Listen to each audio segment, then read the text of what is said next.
the March 18th meeting of Owen Sound City Council. We are again meeting in the Grey County Council chambers. We have a rather hefty agenda this evening, so I'll ask that we get started. We are now in the regular session of council, and we do have a guest here this evening. I see at the back we have Pastor David Kennedy from the Salvation Army Church, who is here to provide a faith blessing. Welcome, and please come up to the podium, and we welcome you here tonight. Thank you.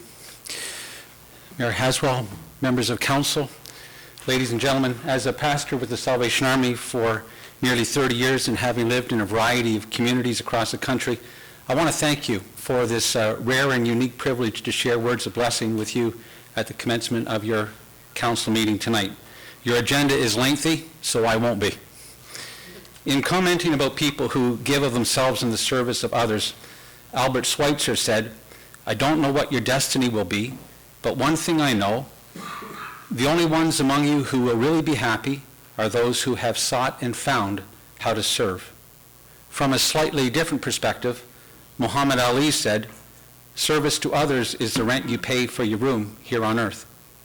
And in what has become known over time as a golden rule, Jesus taught that we were to do to others as you would have them do to you. On behalf of the Salvation Army and the citizens of Owen Sound, thank you for the countless hours of service that you individually and collectively invest on our behalf. Thank you for your efforts to make a difference in our community and to be facilitators of solutions rather than proponents of problems. Shall we pray? May God in His grace and His love bless you this evening. May you have ears that listen with empathy to the concerns brought before you. May you have eyes that see with clarity the issues and the remedies. May you have mouths that speak with kindness and integrity. May you have minds that with wisdom discern the best rather than the expedient.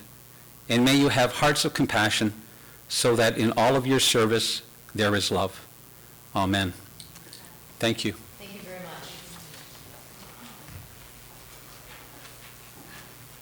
Are there any additional items from members of council? Councillor Basil.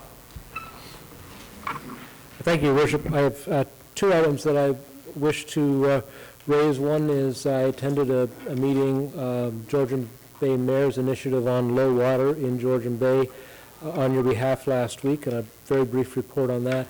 And also raise an issue with regards to the special meeting of council next Monday around transit issues.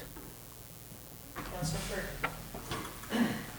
I'd like one item about an affordable housing strategy for Canada. Councillor Basil.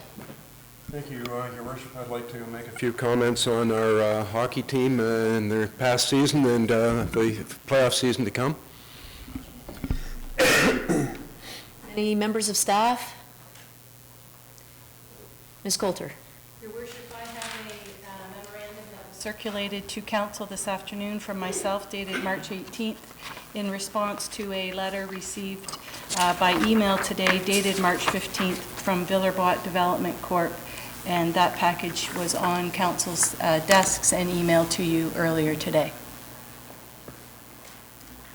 Thank you. Any others? Madam Clerk. Thank you, Your Worship. This evening there will be an additional deputation from the Environmental Superintendent respecting Earth Hour, which is taking place on March 23rd. And they also bring forward an additional piece of correspondence for Council's direction. It is a letter dated March 11th from Brandon Ladner, the third Lander, the Vice President of Administration from Georgia.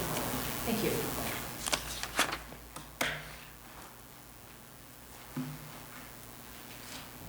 Any disclosure of pecuniary interest? Councillor Adair. Thank you, Your Worship. I will declare pecuniary interest in item 12B6 as it deals with my employer.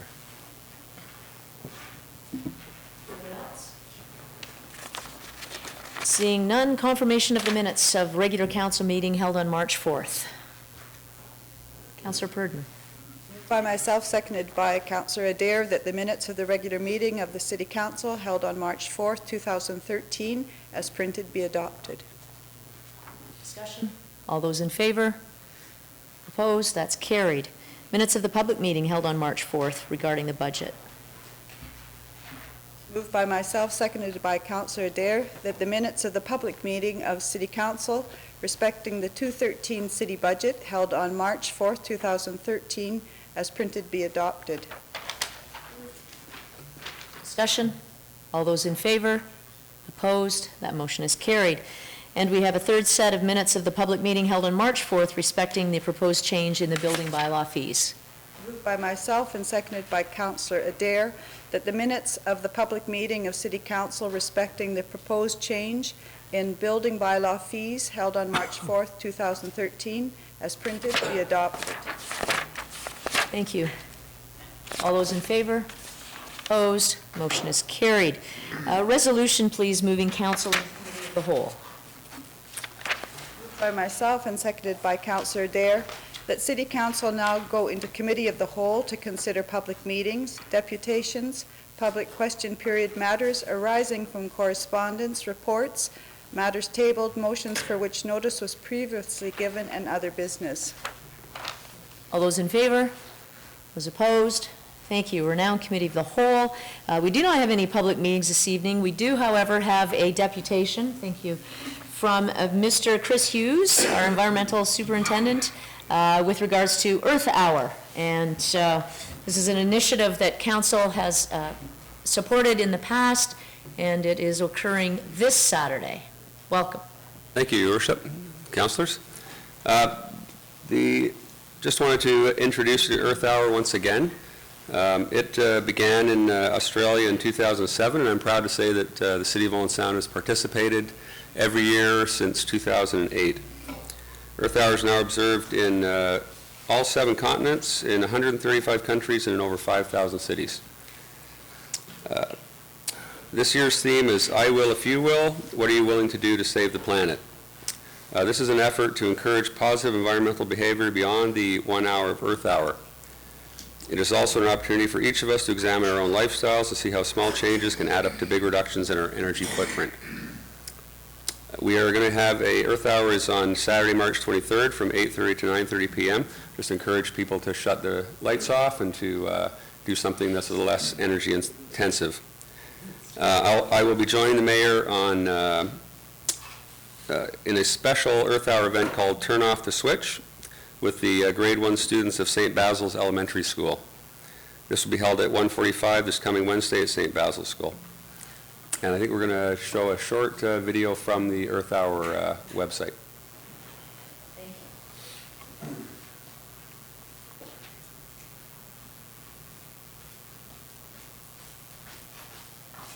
you. Oh, I'll push the right button.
So if you can log on to the Earth Hour website at www.earthhour.org and make a pledge. I'm going to plant a tree. I'm not dyeing my beard green. Thank you very much. We'll see if Councillor McManaman will go the 96 floors up. Thank you very much. I will invite any members of council who can make it to attend St. Basil's School at 1:45 on Wednesday of this week. The entire grade 1 crew is joining me as we turn off the switch.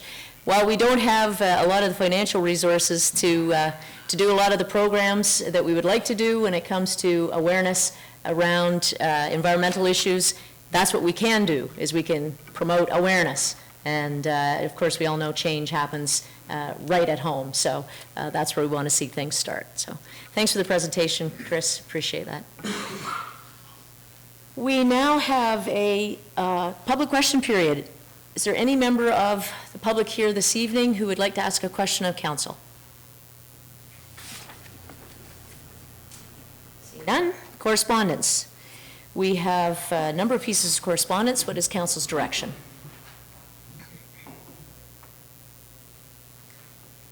Councillor Blotty. Thank you, Your Worship. I will respond to 11A letter from Georgian Bluffs with regard to recreation negotiation. We have sent 5 different proposals. We have been quite flexible. I don't know how much more flexible we could possibly be. I think we've done everything we can. I think we're done. I move that that letter be noted and received and noted, whichever, received and filed. Thank you. Discussion?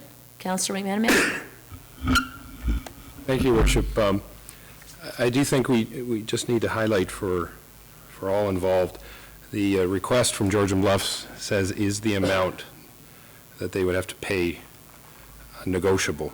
And as Councillor Boddy has said, whether it's $125 per participants, whether it's $14 to each Georgian Bluffs taxpayer, whether it's $68,000, which is our end number, I don't know how we could have been more flexible. I was counting it here through negotiations and some tough discussions. We have negotiated our price 4 different times. They have not budged at all from their original position. In fact, just 2 weeks ago, when they say they don't want to pay $125, Council's resolution is that they wouldn't pay $125 for 4 more years.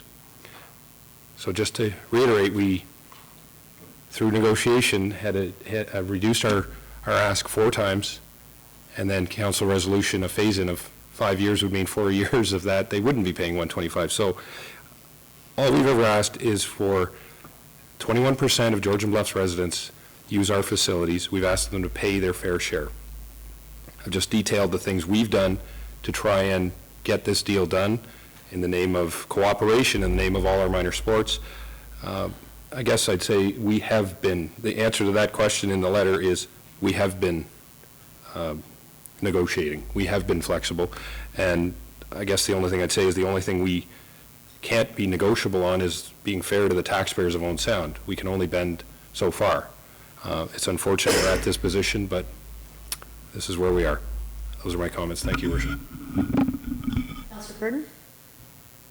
I'd also like to comment also on the notion of an agreement or a partnership between the 3 municipalities, and I think we're at the end of the road in trying to forge that for this year.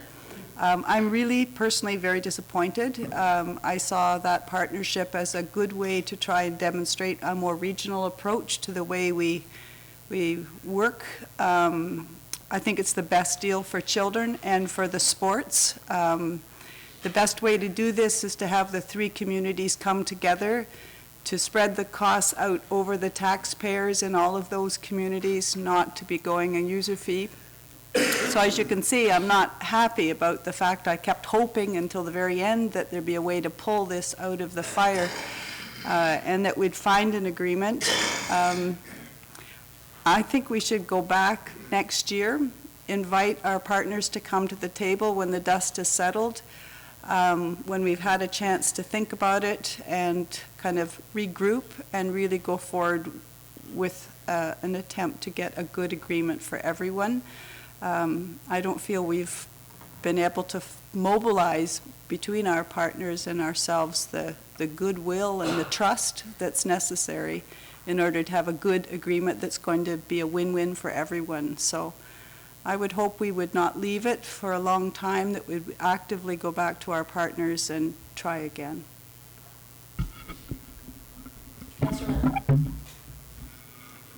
Your Worship, this is a great, great disappointment, I think, to all of us. I think part of the problem is sometimes we don't think of the fact that we are a region. The other Georgian Bluffs and Meaford with Owen Sound. And if you want proof of that pudding, go out some morning to Van Goot's greenhouse and watch the piles and piles of cars that come into Owen Sound for people going to work. They're part of Owen Sound, we're part of them. And we've got to stop looking at it and saying, well, I don't want my taxpayers to pay for this service. Well, if your taxpayers want the service, then someone has to pay, and it should not be the taxpayers of Owen Sound. But I also think our neighbors need to realize that a huge number of people within their community are dependent on jobs in this city for their livelihood. There aren't a huge number of jobs in Georgian Bluffs, and all this traffic into Owen Sound wasn't to go shopping. It was going to work, or to, some cases, to Georgian College, or to medical appointments, dental appointments, whatever. And I think we've got to, at some point, start getting real. And I think that applies to all of us. Thank you. Thank you, Your Worship. We made a decision almost 4 months ago that we believed was in the best interest of our taxpayers. Georgian Bluffs and Meaford's Council made decisions which they felt were in the best interest of their taxpayers. That's their job. We did our job. I don't see this as a failure of anything. Perhaps Meaford and Georgian Bluffs have different interests than we do. If you look at the library agreement, where you had 4 municipalities all believing that having a functioning library was an important thing. We have a union library agreement. There's only 2 or 3 of those in the entire province. So when we all align and we all want the same thing for our ratepayers, or our ratepayers are all looking for the same thing, we can do it. I think in this case, we just didn't have an agreement. That's life. I don't know that we should be beating ourselves up or beating Georgian Bluffs up over this. We all acted, I believe, in the best interest of our ratepayers, and we really need, as Owen Sound City Council anyway, to move on. Even the agenda we have tonight shows that we have a lot of our own issues to deal with. Any further speakers to the motion? All those in favor? Opposed? That motion is carried. We have a letter from the Honorable Linda Jeffrey with regards to a Senior of the Year Award nomination. What's Council's direction on this? Councillor McMenamin. Thank you, Worship. I'd motion we refer this to the Parks and the Recreation and Parks Committee. I'm fairly certain, though, we have already sent out the call for this already, so, but we can refer it to the committee just to be sure. Discussion? All those in favor? Opposed? The motion is carried. Thank you. We have a letter from Paul McQueen, Secretary of the Grey County Farm Safety Association, requesting a financial donation. What is Council's direction? Councillor Dale. Note and file, Your Worship. Further discussion? All those in favor? Opposed? Motion is carried. We have a letter from the Warden of Grey County inviting myself and all of council and senior staff to the Warden's Forum in the town of the Blue Mountains on April 25th. This is essentially an opportunity for council and members of staff to provide input to the warden in terms of county responsibilities, or where you'd like to see the county addressing issues or areas of concern that you believe the county should be taking a look at.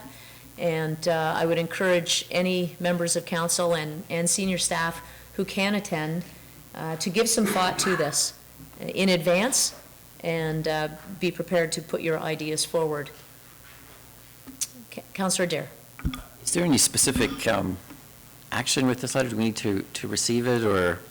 It's, it would be helpful. It says it's here for direction. I'm just not sure the direction. Certainly the direction is that I think all of those of us who were there last year,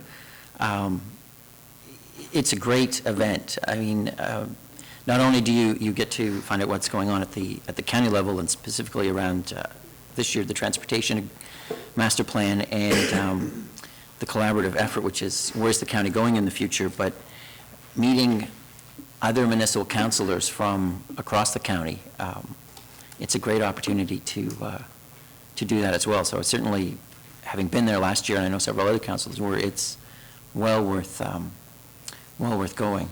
I guess I would move that we receive the invitation. Discussion? All those in favor?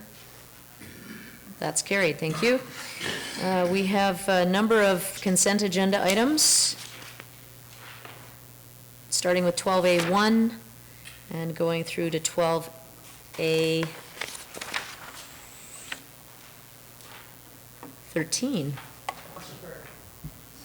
The adoption of the consent agenda. Discussion? All those in favor? Opposed? That motion is carried. Thank you. We now are at item 12B1. We have a series of reports. Our first report is a verbal update, a report from the Director and Chief Curator with regards to the museums. Welcome. Thank you. Thank you, Your Worship, and members of Council, for giving us the opportunity to give an update since the fall when we were last here. On February 16th, 2013, the museum's board, staff, and invited guests participated in a facilitated visioning session as the first step in undertaking the development of our new strategic plan.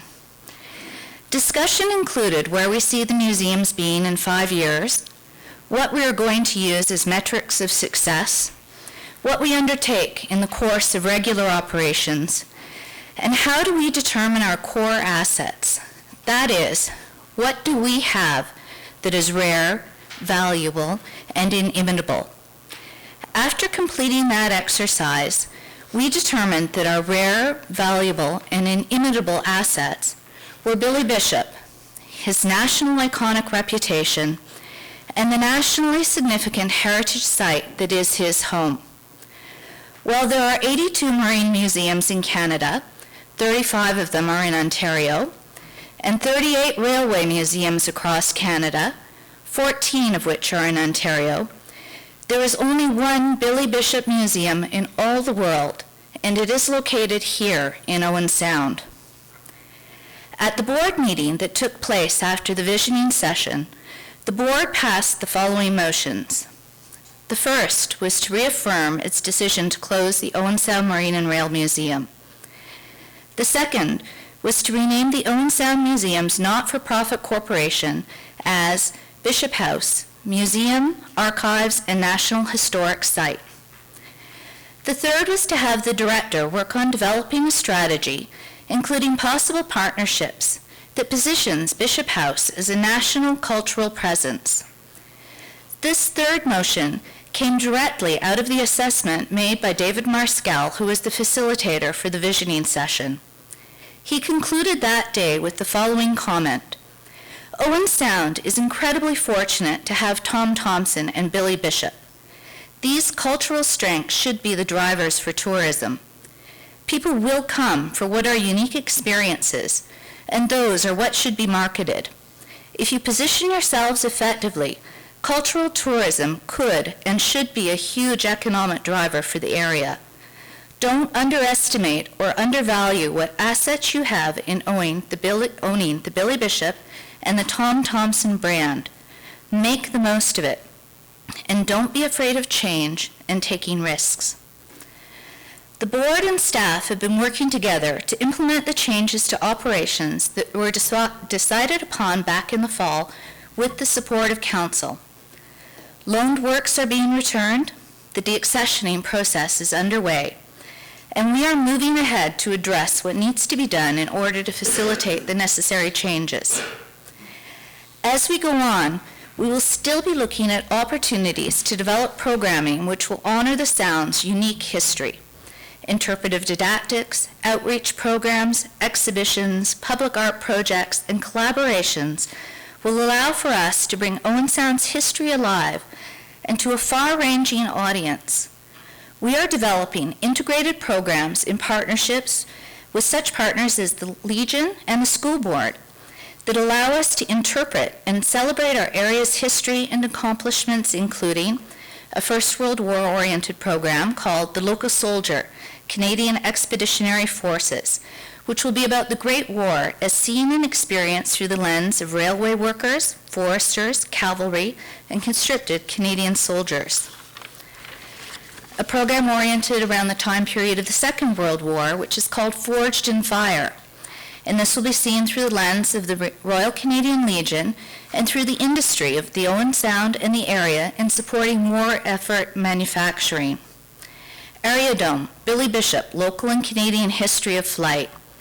From the Wright brothers developing the airplane through the career of ace pilot Billy Bishop in the Great War and his recruiting and formation of the RCAF in the Second World War, up to our Canadian Air Forces and flight industry.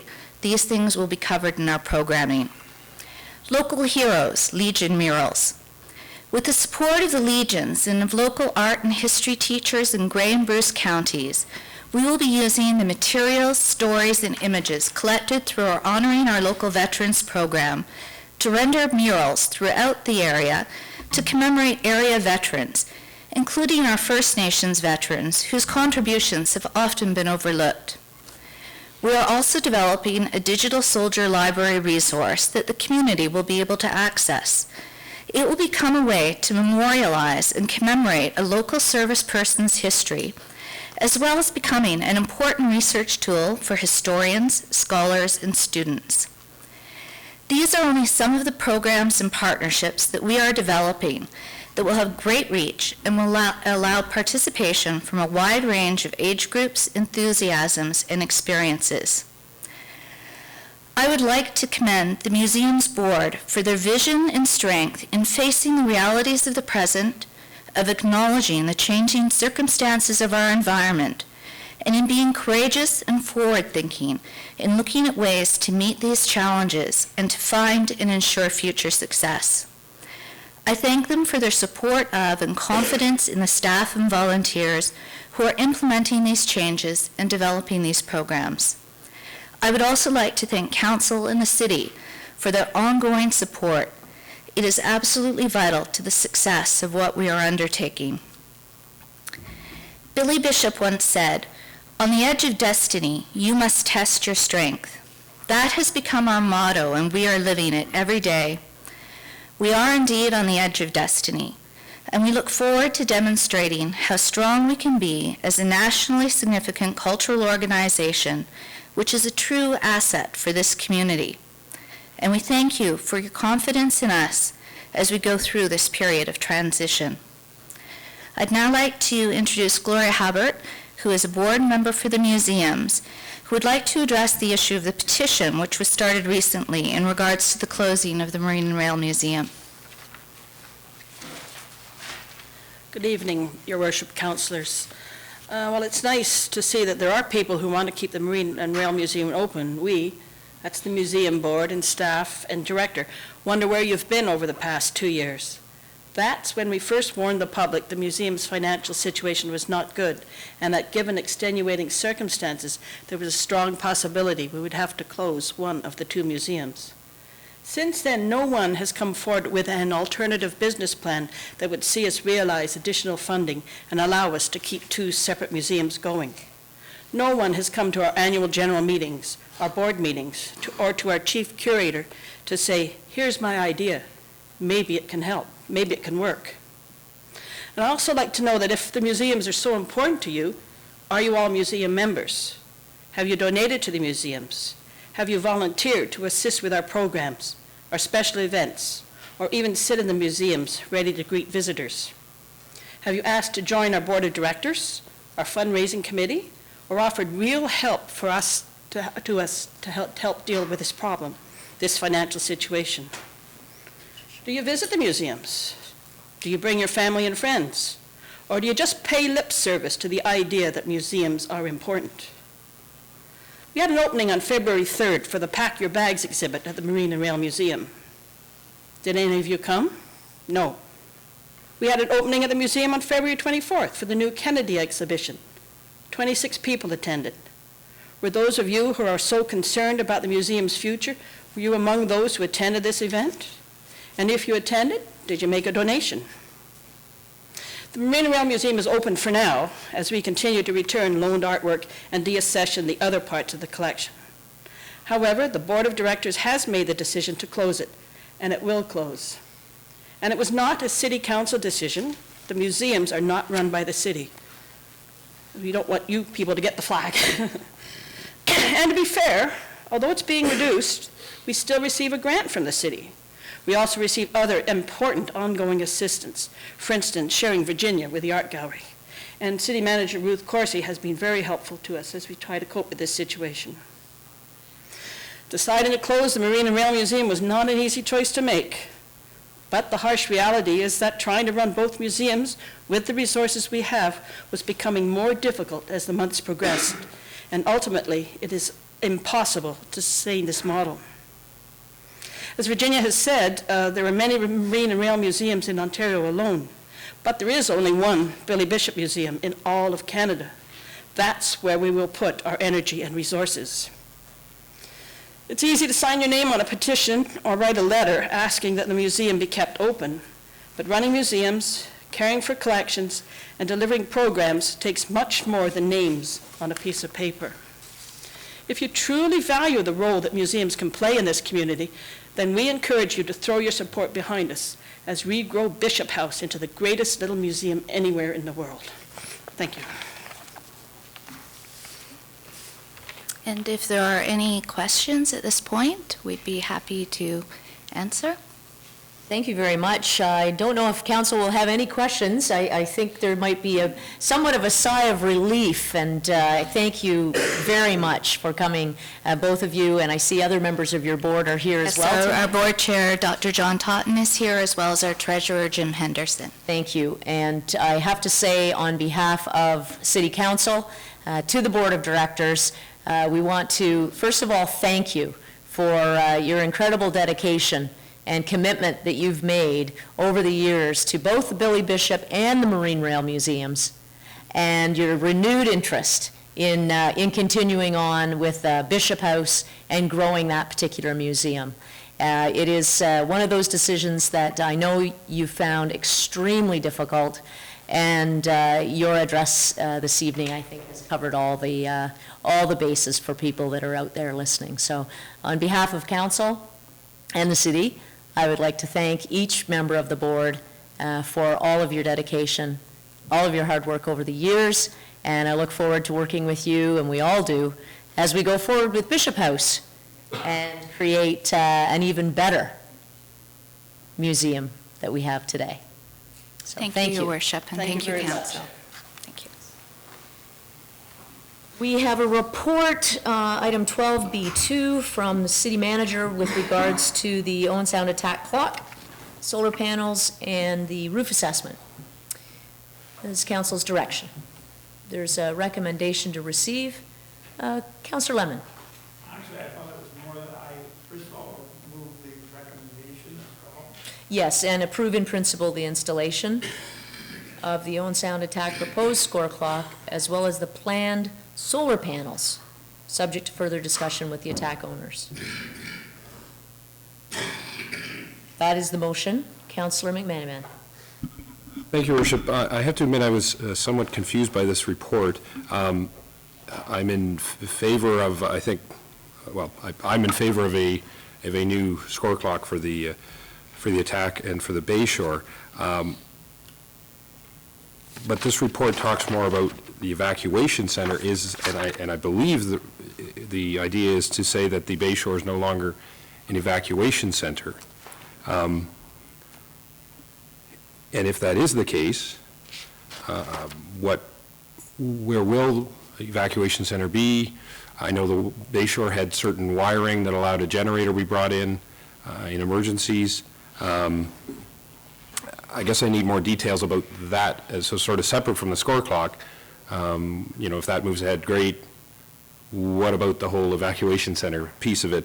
Are we just talking for the winter it couldn't be used because of snow loads? What about the rest of the Bay Shore, the other, the halls? And what about the generator moving forward if this isn't going to be the place? I know we have a company on retainer to use their generator if needed. So lots of questions there, and I guess if I could ask for more detail. Through your worship to Councillor McManaman, it is a confusing issue because we have various terminology, one from the building code and one from Emergency Measures Ontario.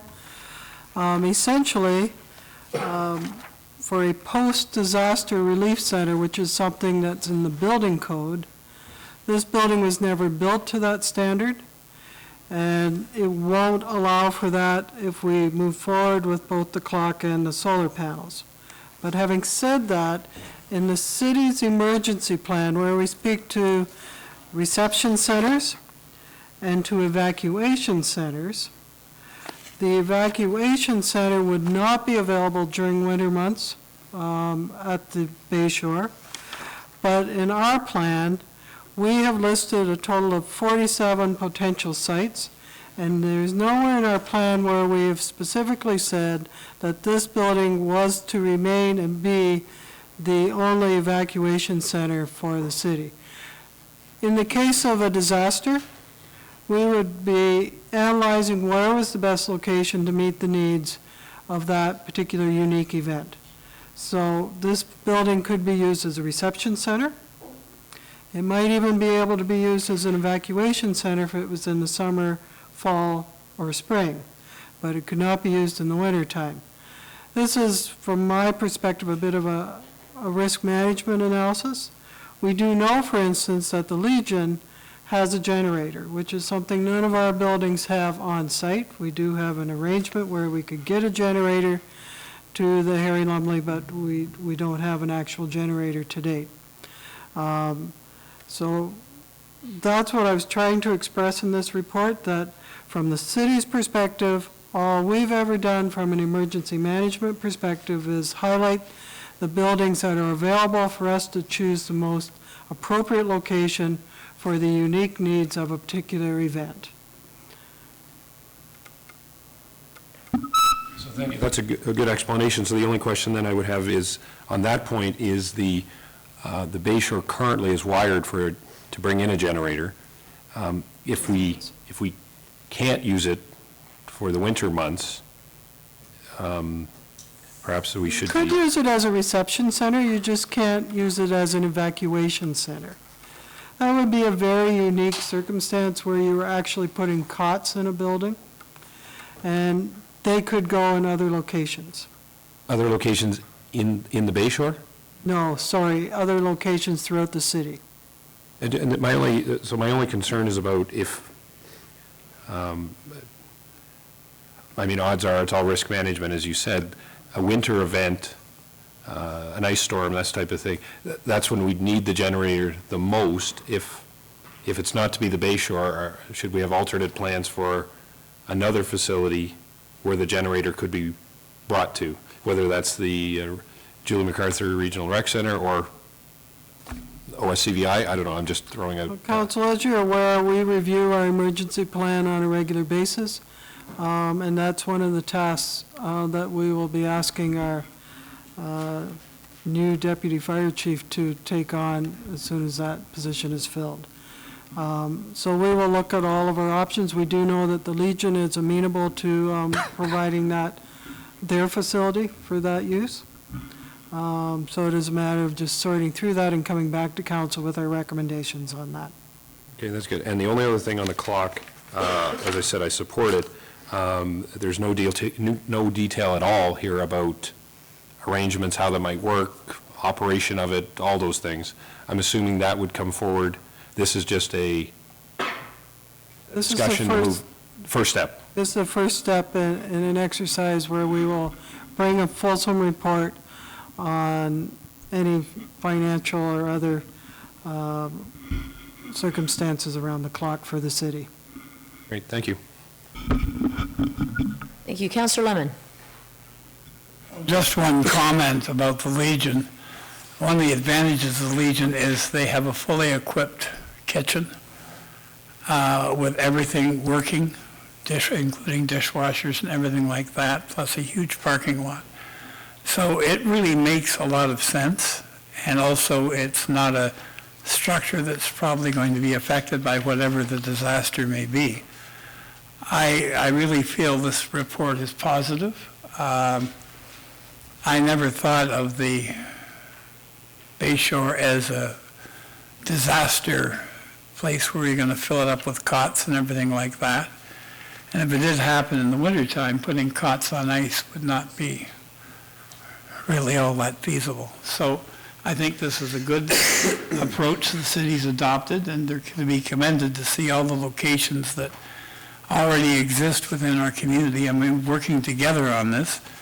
And I know over the history of Owen Sound, the Legion has always stepped forward whenever needed. Thank you. Thank you for this report. There's a motion on the floor. Excuse me, Your Worship. Councillor Wright. Thank you. I have a question. First of all, it certainly would be nice to see a clock at the Bayshore that is in line with other areas. Now, the emergency center, I shouldn't use the word assuming, but I am assuming that you've spoken with the CAO at the county, Lance Thurston, about this. And the reason I'm asking is because in the county emergency plan, the Bayshore is the spot for emergency for the emergency location, and it would, with this gone, it leaves a big hole in the county's emergency plan until such time as the city can direct a new spot. Do we have one that is, in the meantime, until we get a permanent one that can be used? Through your worship to Councillor Wright, we are in discussions with, as you can see, Marlene McLevy and Barb Fetty to address that, and that's part of our move forward. We have committed to addressing that with them. It's important to note that 6 facilities in the city have been identified as having generators on site, and a total of 47 facilities have been identified as potential reception and or evacuation centers. So congratulations to staff for the detailed work on this. Further discussion? All those in favor? Opposed? That motion is carried. Thank you. We're at item 12B3. We have a joint report from City Clerk and Director of Community Services with regards to the amended agreement of purchase and sale at 80 9th Street East. Has council direction on this? Councillor Purdon? I move the recommendation to amend the agreement of purchase and sale for the property as outlined in the report. Discussion? Seeing none, all those in favor? Opposed? That motion is carried. Thank you. We have a report from City Clerk with regards to the options for the City County Councillor, and we also have a recommendation looking for direction from council. I'll open the floor to discussion. Councillor McManaman. Thank you, Worship. I want to thank the clerk for this thorough report. I raised this issue a few months ago, and I think she has captured all of the discussion we had around the table at that time. If I might, a question to her about, on page 2 of her report, it talks about if council was to, as one of the options, if City Council was to appoint the county representative, that timing would have some difficulty as far as the county's concerned. Could I ask Ms. Van Elfen if she could just elaborate a bit on that? Sure. Madam Clerk. In speaking with Sharon Brooks, who is the clerk for the county, she identified that the orientation sessions for county councilors usually takes place in the second, third, and fourth week of November. It certainly always happens in November before the new council is organized. Because with an appointment process, your council would need to be organized before that appointment could be made. It means that a candidate from Owen Sound coming through the appointment process would not be able to attend the orientation session at the county. And therefore, when they went to their first meeting, if they did not have any county experience under their belt prior to their appointment, they would be arriving after that orientation and would not have that advantage. Well, I never had any orientation, did you, Councillor Twaddle? So it's a good new thing that there's orientation. In the past, you were just thrown in. Councillor McManaman. Just further to that, but there's nothing to say if they do it the third week in November, that we couldn't request they do it the second week of December or something a few weeks later. That's more of a rhetorical question. I know you're, that's how they've been doing it. Anyway, the reason I asked for this report, I know there was some discussion around the deputy mayor and the title of deputy mayor. I just felt that, first of all, we should review this. It's been quite some time since we've implemented the county councillor position. I thought that, I was concerned that in the past several elections, there hasn't been an election for county councillor. It's been an acclamation, and my thought process was if that position was appointed by council at their first meeting, that it would ensure that it would do away with that problem, that it would ensure that every member ran for council, was elected, was out in the community during the election and stating they're getting their points forward, as opposed to being acclaimed. That's not a slight on anyone. I know everyone puts their names forward and follows the rules. I'm just discussing if we should look at the rules in a different way. Anyway, I'm interested to hear. I'd be willing to make a motion here, but I'd like to hear from other councillors if they have anything to say. Sure, we'll go ahead with some discussion. Councillor Wright. Thank you. I'm just interested in the fact that Councillor McManaman says it's been an acclamation position. Perhaps, Councillor McManaman, that's been because the community's been very happy with the representation they've had on City County Council for the last number of years and have chosen not to run against the incumbent. That could possibly be it, because I do recall a number of elections where there has been a contest, and the same as what council is. I went through the report, and I must say I was very disappointed that I wasn't asked my opinion on what I felt, having been in that position. I don't know if the mayor was asked her opinion, having been in that position, or what we felt was a good idea. So I guess I'm going to give my thoughts now. I have said, and I do know that a couple of years ago this was raised, and I believe it was Councillor McManaman that put the motion on the floor that this position be called deputy mayor, and that was a time before, and it got voted down. Why was an interesting reason why, because the councillors at the table all wanted to be a mayor at some point or other, and therefore they didn't wish to have a position of deputy mayor. I believe we're losing out by not having the position of deputy mayor. And just recently, not more than a week ago, an invitation went out to the mayor and deputy mayor to attend. Your worship, you might fix me in on that, but city county councilor, of course, are not invited. So therefore, the city had one representative when they should have really had two. If they'd have had a deputy mayor, there would have been two people there. I believe that for the next election, we should have the position of deputy mayor. That doesn't preclude anybody around this table from running for that position. Any one of you could run for that position and get elected, work and get elected. There could be 2 or 3 people run for that position. Who knows? It's the same as the position of mayor. Who knows how many are going to run for mayor? If the position is open, anybody in the community can run. To not allow the community to vote for those positions is a grave error, I believe. To ask the city council members to appoint a city county representative or a deputy mayor, whatever we're going to call this position, I don't believe is fair. Who knows whether you want, if you want it, you run. If you don't want it, you don't run.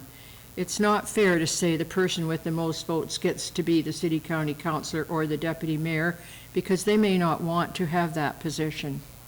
I believe it's important for us for the next election to change the title to deputy mayor so that we are the same as everyone else around this table at county council, that there's no difference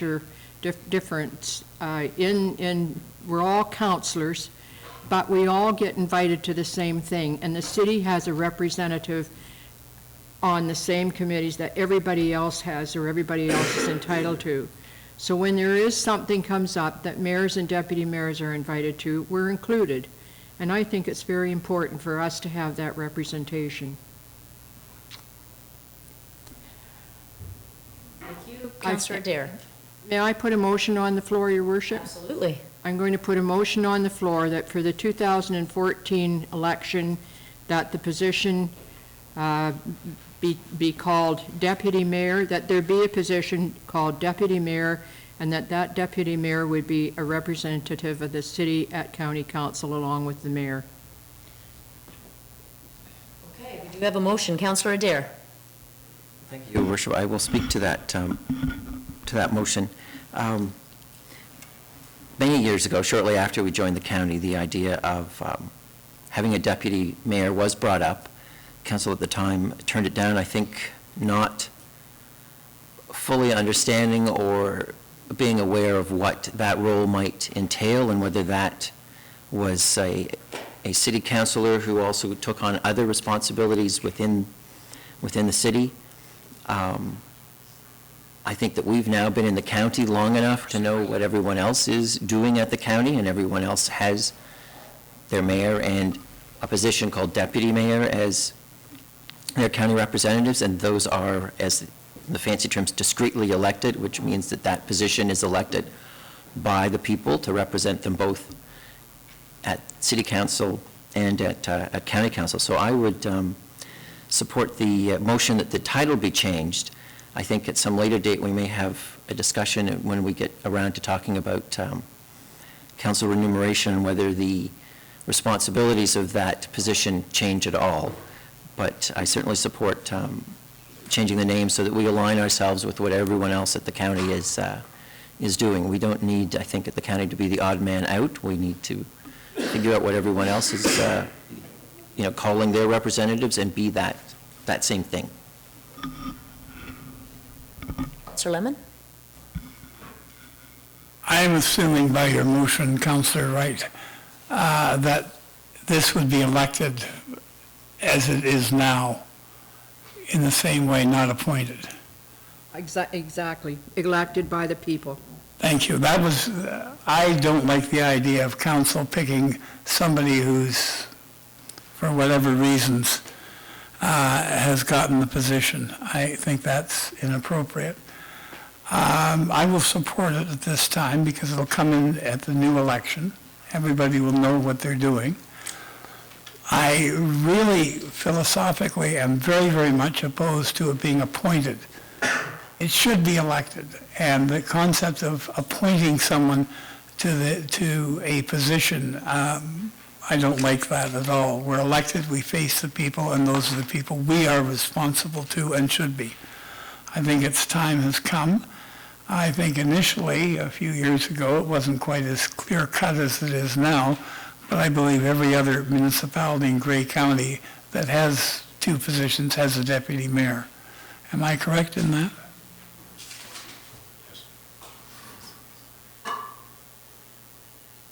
Who's your question directed to? Sorry, Councillor Lemon. Well, either yourself or... Sorry, what was the question? The question was, has every other municipality in Grey County gone to a deputy mayor's position where they have two seats? Yes. Yep, thank you. Councillor McManaman? Thank you, Worship. First thing I did want to clarify, and to Councillor Wright, and who has been county councillor, to Mayor Haswell, who's been county councillor, and to Councillor Twaddle, who has been county councillor. My point of this report was no slight was intended. My point was to have a discussion. Untaken, Councillor McManaman. My point was to have a discussion just like this. I think it's time that, whatever we decide, that we've had the discussion. Point of clarification, in the report, it says if we are to move to a deputy mayor position, it is not recommended that you change the name without changing the roles of the deputy mayor. I don't know if, so my question is to the mover, to the motion, are you suggesting they would become the deputy mayor with all the role that would entail, as far as the acting mayor role would be gone, and they'd be second in charge of council, if that's the correct term? Good luck. I think that's something that would need to be worked out, but I still see that there's a role for an acting mayor or an acting deputy mayor, however you want to put it. I think that a lot of that's up to the mayor, what the mayor delegates someone to do. But I mean, I don't think we can make that clarification tonight. I think that's something that needs a little bit more work. Just the report says it doesn't recommend changing it if we're not going to change the role. So, I mean, I think we should give, if that's the intention, we should give direction to staff on that point. I think tonight's the night to give direction on that point. That's my personal view anyway. And I certainly would believe, if this motion passes, just to be clear, that a deputy mayor with all that entails, I obviously think that would have to be elected in a separate election. So. Thank you, Your Worship.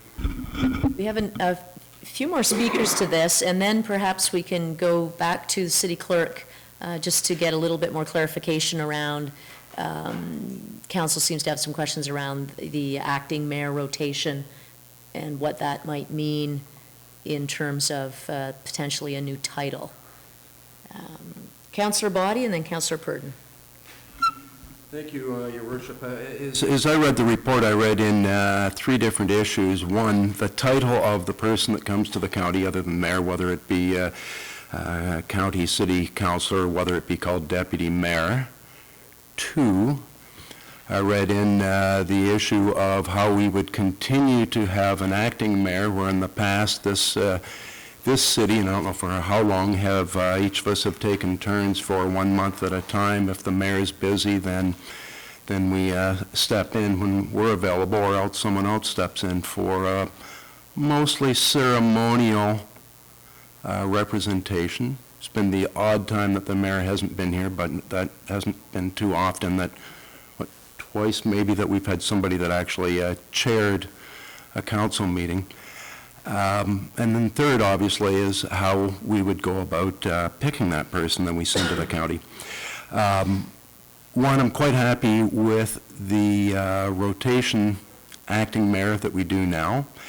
Even if we were to change it to deputy mayor, which would give us advantages, the title to deputy mayor, which would give us advantages at the county and throughout the province to various events, I don't think that necessarily means that we have to change the acting mayor rotation. With regard to how we select that county position, whatever we call it, I've had mixed feelings. I've talked to a lot of people in the public. I've tried to collect ideas and input from friends and various people. My first fear was that there was a loss of democracy if the general public didn't get to elect that position. The fact is that there hasn't been more than 1 or 2 elections in 12 years. One, and I think it's for several reasons. I think the last couple, Arlene, it was because you're doing a great job, frankly. I don't think anyone thought they could do a better job. Also, people want to be on council, or they don't want to be in council and they don't run. They want to be in council, they run for the position, and there's 7 positions that are available, and the best shot of getting on council is to run for one of those 7 positions. The county position is definitely one that needs experience. Somebody coming in out of the blue would be, I don't think it would be healthy for the city to have an inexperienced person going out to the county that doesn't understand what we do here at the city. And I just think we ourselves think that you have to have experience on city council before you run for that county position. Because of that, if you're going to have a runoff for that position, it's almost automatically going to be a runoff between 1 or 2 or 3 sitting councillors. That often eliminates the election and democracy, because nobody wants to run off and lose their seat or lose their chance at seat. If they've got a shot at 7 seats, it's a safer bet than a shot at 1 with 2 people running off when you know that second place gets you nowhere. A lot of people shy away from that position because of that, and we end up, in my mind, that's not democratic. In my mind, the people sitting around this table know best of who we would like to send and who would be good at the county level. And I have come to the conclusion that the person that gets the most votes wouldn't be appropriate. I would like to try to change and have the county, or have the council, the city council, select one of themselves to be the person that represents them at Grey County. I think we would continue to have good representation, and we wouldn't eliminate 2 or more experienced, good councillors that will run for that position if it's wide open in city council or in the public election. So I don't support the motion, I don't think, the way it is. I support the retitling of the position to deputy mayor. I don't have a problem with that. I would like to see a continuation of our rotating acting mayor's schedule. If your position is that it has to be an election at large, then I don't support that. Thank you. Councillor Purdon. Lots of conversation. I actually do support this motion. I like the idea of a deputy mayor who is elected at large and who would also represent us as a city at council. I think there's also some positives to be seen in having a mayor, deputy mayor working together to provide some just a little more expanded leadership in some respects as well, a person to talk to if you are the mayor or the deputy mayor to discuss things. I think there's some clear benefit to that in a more collaborative approach. I really like the acting mayor job when we get to go to different events and represent the city. I don't think this decision necessarily eliminates those opportunities for councillors. It could be, there could still be a need to have someone go if the mayor and the deputy mayor were not be available, or there may be other ways as well for councillors to be involved in functions. Maybe we could be going to more functions and be more available to represent the city just as councillors. Those things could be looked into. It doesn't necessarily mean the end of those types of duties for us as councillors. So I would support the motion.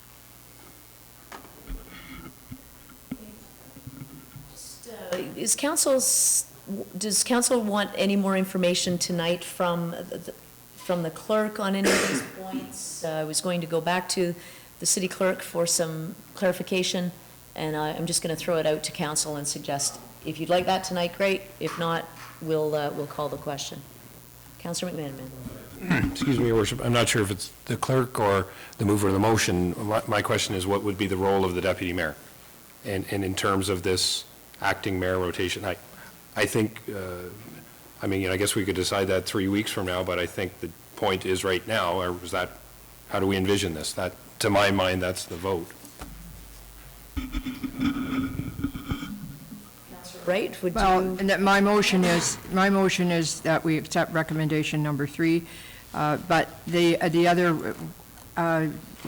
one is that perhaps we could direct staff to bring back a report at a later date on what the role of a deputy mayor could be, or could look like. But I too agree that we should keep the role of acting mayor. Councillor McManaman? And so, and elected at large? Elected at large, yes. We're clear on the motion?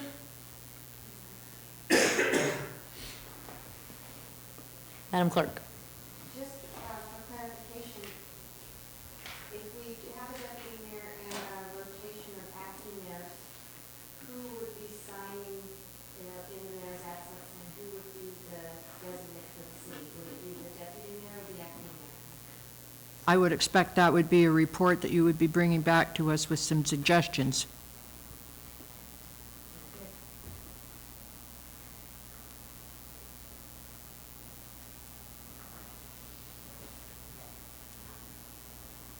Further discussion? All those in favor? All those opposed? That motion is carried.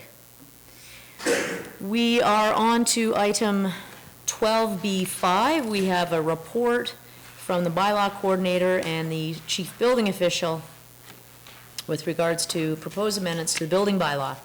It's council's direction. Councillor Lemon. I would move the recommendation. This is a lot of housekeeping that needs to be done. I think there's merit that over time, changes have to be made to the bylaw because of perhaps changes in provincial legislation, et cetera, and giving that authorization to the CBO just makes common sense. Further discussion?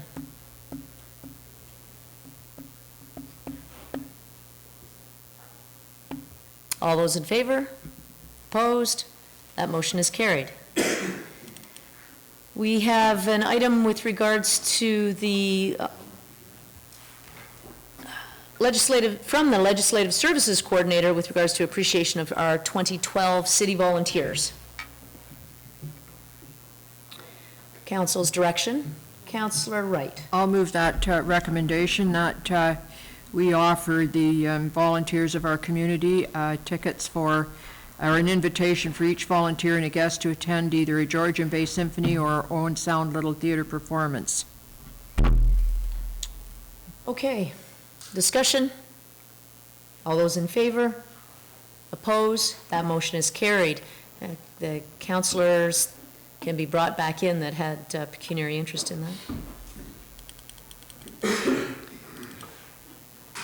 We have a report from the Manager of Accounting Services with regards to the M3 grant application.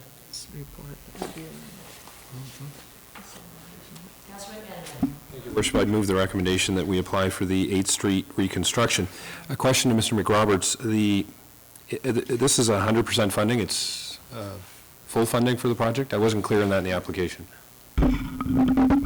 There's a funding limit to the grant application. They have a maximum of $2 million. The full project scope is $2.8 million. So there would be a contribution to the project coming from the water and wastewater user fees, as well as a small portion from taxation of $10,000.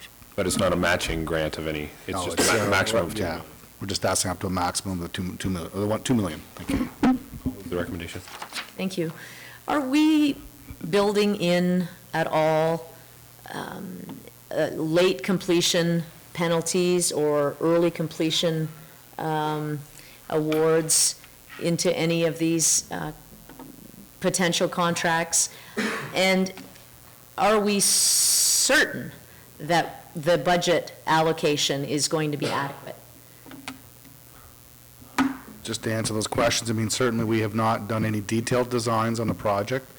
So these are just very preliminary, basic budget numbers that we were able to put together based upon information provided to us. We did have in our 2013 budget was to proceed with the design work for the 8th Street. So that work hasn't began. So this is staff's best estimate of what they could believe the scope of work would be based upon past tenders we've had, scope of work involved, and a general estimate of what we could get. We have a motion. All those in favor? Opposed? The motion is carried. Thank you. We have a report from the purchasing agent with regards to an award of a request for proposal on the state of local infrastructure.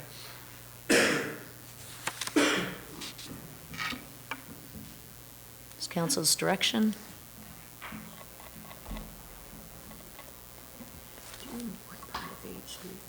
Councillor Purdon. Move the recommendation to hire C.C. Tatton and Associates for consulting services. Is there any discussion? Councillor Purdon. I also just had a question. In the report, it talks about did not qualify with several of the tenders. And it was just a question whether the bids didn't, or it did not qualify because it exceeded the cost for the project. Is that why they didn't qualify? There was no details given there. Through your worship, there's two conditions. One proponent was disqualified because they didn't meet the requirements of the proposal submission. And then there were four proponents that did not qualify from the standpoint that they didn't meet the minimum technical score. But it was, in the report, it says they did not qualify in envelope 2. I thought envelope 2 was the fee proposal. What it means is that if they don't meet the requirements, the minimum requirements for the technical score, we don't open their cost envelope. I see. Thank you very much. Further discussion? All those in favor?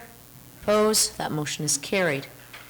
We are at item 12B9, which I will ask if council would bring forward the letter from the Villers-Bois Corporation and invite the Director of Community Services to, first could I receive a motion from council to receive the correspondence from Villers-Bois? Thank you, Councillor Adair. All those in favor? Opposed? That motion is carried. Thank you. And I'll now go to Ms. Coulter for a staff report and some update.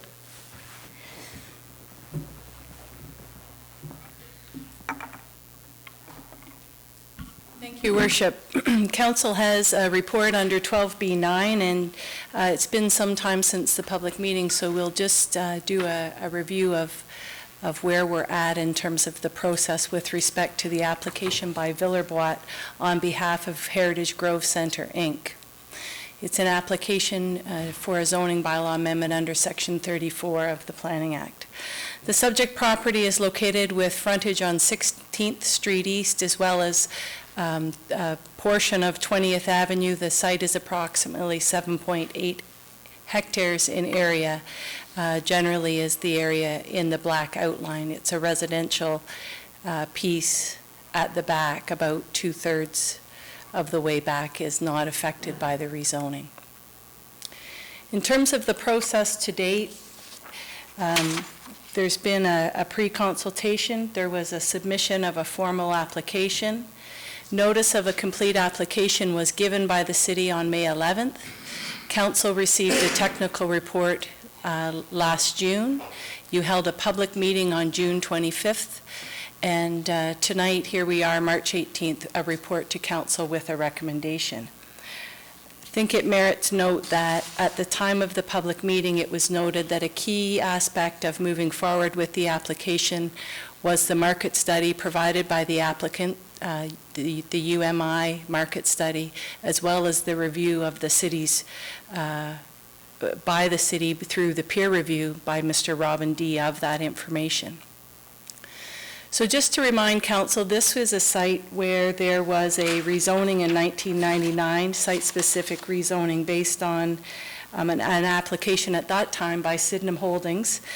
Certainly Mr. Windrum was involved in that application, and there was an amendment to the zoning bylaw from rural to a C2 commercial with special provisions. And just to remind Council, there is, you'll see the pie chart on the screen.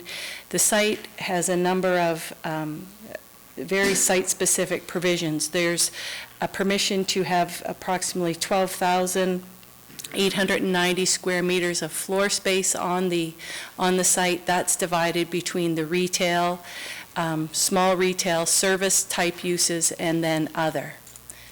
The larger red pie, that retail pie, is divided into 5 groups: furniture and home furnishings and electronics, pharmacies and personal care, clothing and accessories, general merchandise, and miscellaneous. Within each of those categories, there's minimum floor sizes, maximum floor sizes, and a cap within each of the categories of use. So just a reminder that in August of last year, Council granted site plan approval for a large format type retail development on that property. The proposed amendments are detailed in Schedule A to the staff report. There's some detail there. Just in summary, it would allow for a revised retail development, adding a definition of department store, an adjustment to the minimum lot size, increasing the total maximum GFA permitted on the site for retail uses from 138,000 square feet to 218,000 square feet, reducing the minimum floor size from approximately 10,000 to 5,000 square feet.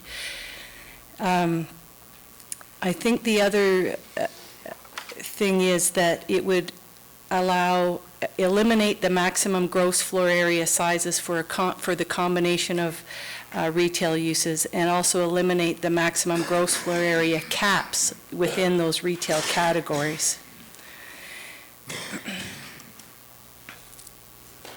In terms of the market study and peer review, there was an original market study by Heritage Grove Market, or Heritage Grove by UMI. It was in support of the very large application or broad application that had been brought forward. That report concluded that with the population growth and expenditure growth, there was support for the proposal only with modest transfers of sales from existing stores. So, meaning that other stores would only lose slightly in terms of sales. That peer review that market study was reviewed by Mr. D on behalf of the city. If you see pages, I think 6 and 7 of the report, you'll see the comments of Mr. D's review. It is a negative conclusion, and I would bring to Council's attention that the peer reviewer noted that the actual total square footage being increased is misleading. The increase is from approximately 90,000 square feet today to 218,000 square feet. The peer review points out that the UMI study justifies demand for smaller retail footprints by noting that power centers across Ontario are evolving and displaying shopping characteristics of regional malls. While Mr. D does not disagree with that trend, but the specifics that many of the examples cited in the market study bear no resemblance to Owen Sound. Mr. D says what is best for Owen Sound should not be dictated by development trends in markets that have no similarities to Owen Sound. Mr. D indicates the scenarios contained in the market study distribute the total retail space over several retail categories, whereas the proposed rezoning would eliminate sector caps and result in the retail being taken up by a single sector potentially. He indicates that the population estimates are not reflected in the Census Canada data that came out in 2012 following the study. So, in summary, it was a negative peer review. Based on ongoing discussions with the applicant, there was a subsequent submission by Mr. Anand of UMI through to Mr. D, and an updated peer review, which is also attached to the council report. It tests specifically an increase in gross floor area in the general merchandise category from 1,393 square meters to 2,128 square meters. Essentially, this supports the construction of a Dollar Tree store on the site. Council received by email through the office of the city clerk today a letter from Mr. Windram on behalf of Heritage Grove Centers, Inc. Tonight I provided council with some information in which to consider this application. There's a summary of the 2009 rezoning, which I won't go over again. I would note that in August, at the time council approved the site plan, that the report noted, diligence will be applied as uses are proposed through the building permit and business license phases of development to ensure ongoing compliance with the established minimum and max GFA caps for each commercial and service use category. We recognize that the scenario illustrated in the site plan that was put forward for approval, although it didn't talk about specific stores, it talked about general uses, and while we were saying it complied with zoning, we noted that there would be need for diligence going forward. In August, after site plan approval based on information on how the proposed building should be allocated to the various store types provided by Heritage Grove through their architect, building permits for foundations were issued for Michael's, Winners, and Value Village. The chart showing how that allocation of GFA was done is attached to the report, and certainly this has been shared on several occasions with the developer. In September of 2012, an email, city staff offered a meeting between Mr. D together with Mr. Windram and his market experts for the purpose of reviewing the peer review. This meeting was arranged for September 26th, and although Mr. D attended at Owen Sound for the meeting, Mr. Windram came to the meeting without his market expert.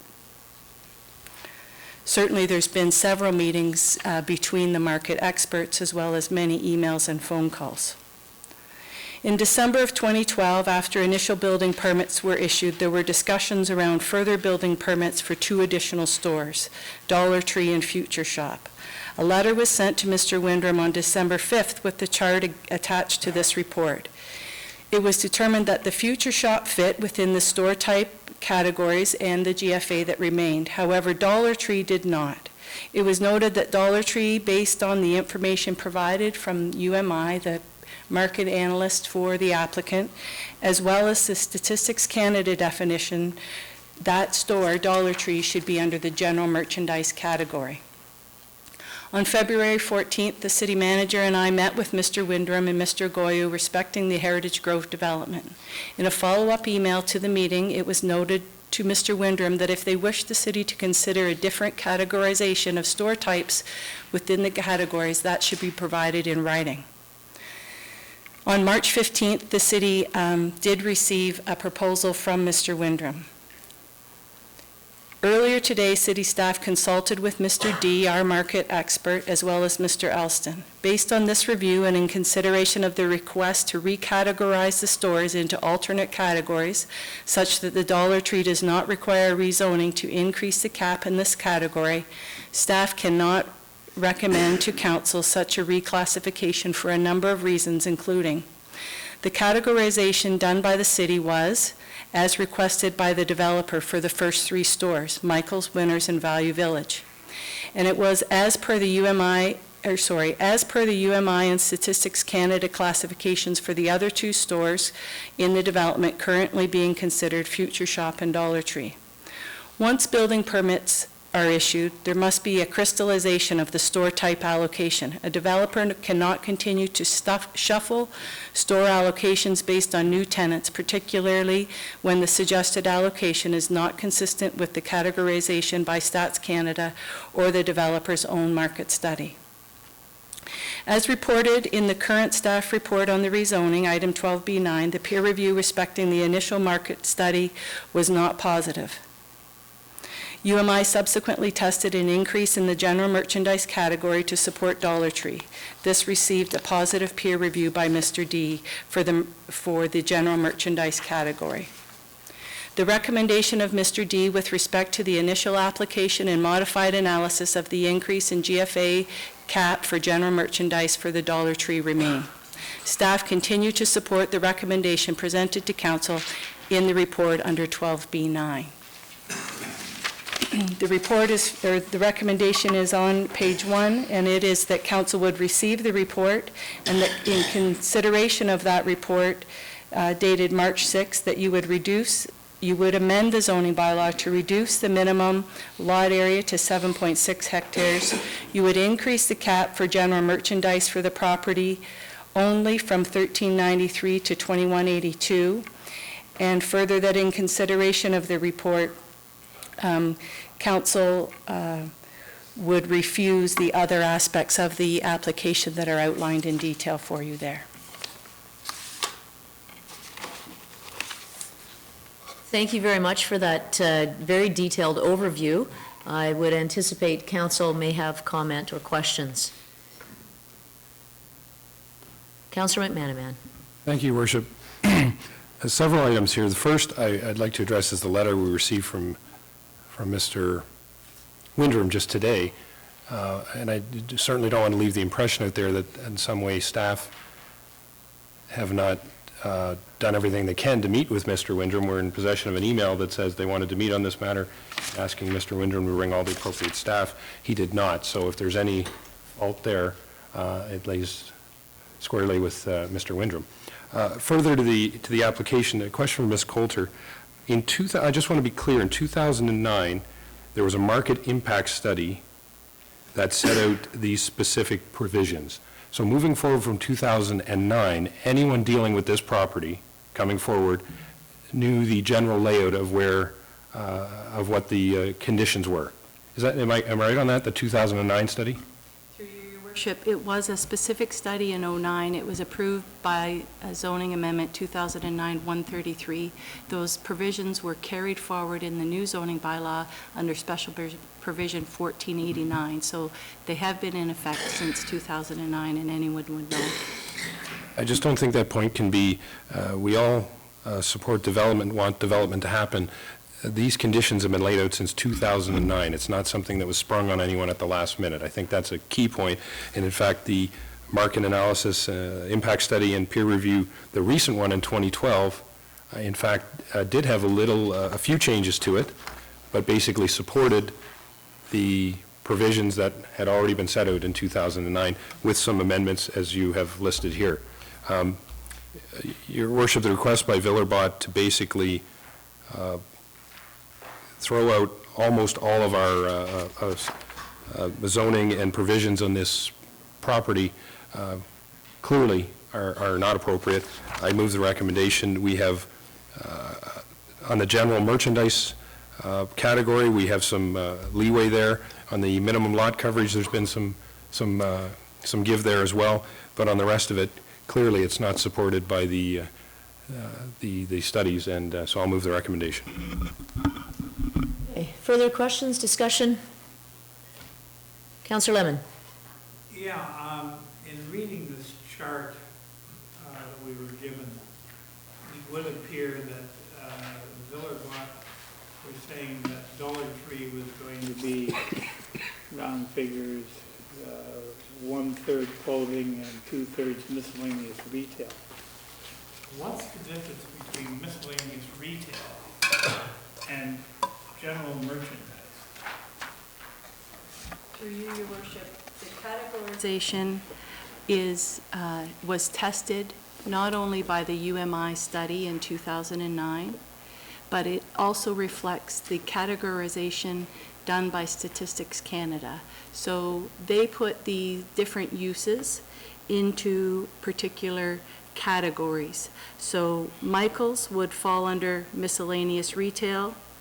Future Shop would be appropriately furniture, home furnishings, and electronics.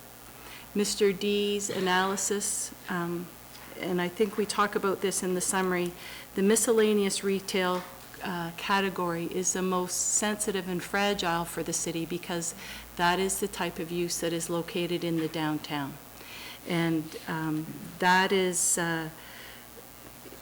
in terms of the GFA and allocating, but Dollar Tree is most appropriately allocated to the general merchandise category, not as it's proposed in miscellaneous in clothing and accessories, based on not only their original market study, but how Statistics Canada categorizes these stores. Thank you. Any further discussion? Councillor Purdon. I'll be supporting this motion, and I think it's critical for us as a council to be balancing the needs in the city. The original plan, 2009, seemed to provide a lot of information that is still relevant today.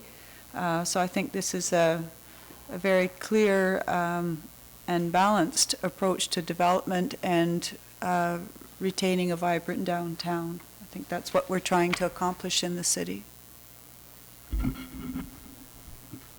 Further discussion? To the motion, all those in favor? Opposed? That motion is carried, and I thank staff again for all the time spent on this, and I would encourage the developer to get their act together and get this thing done. We have a community that's really looking forward to getting into those new shops, and we're just being jerked around a little bit too much. So just let's get this done. Thank you, staff, and we'll move along to the next item. We have a report, 12B10, report on Boston Pizza men's hockey wrap-up. What is council's direction on this?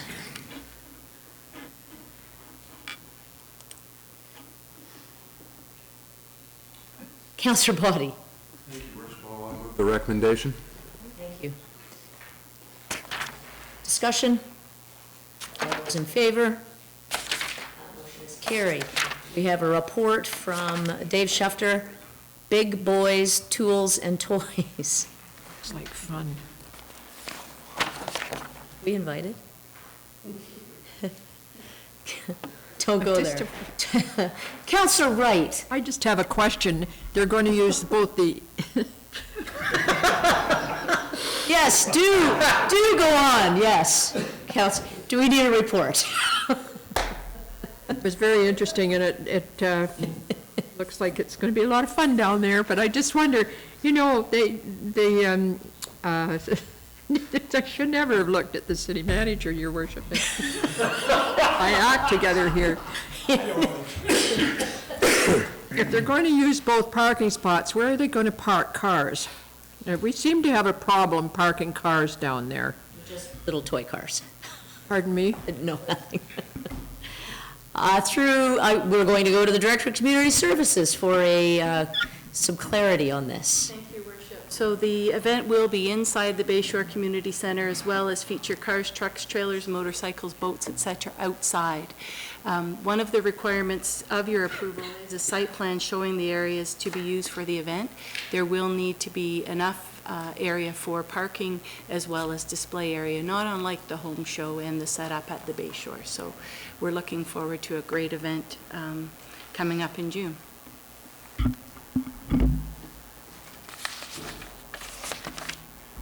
Has the motion been moved? No. I'll move the recommendation. This event is open for everyone. All those in favor? Opposed? That motion is carried. Thank you. We have a report on the 2012 water system, annual report, actually.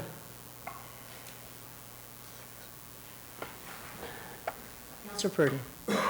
I'll move receiving the report on the City of Owen Sound's water system, which is in most parts very positive.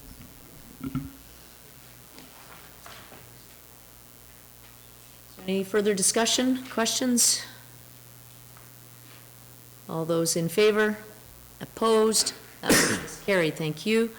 We have report 12B13, report on the Villeurbois Holdings Limited Partnership Heritage Grove.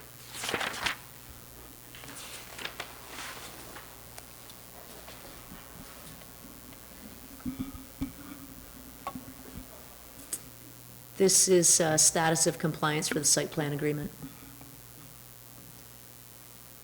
It's council's direction on this.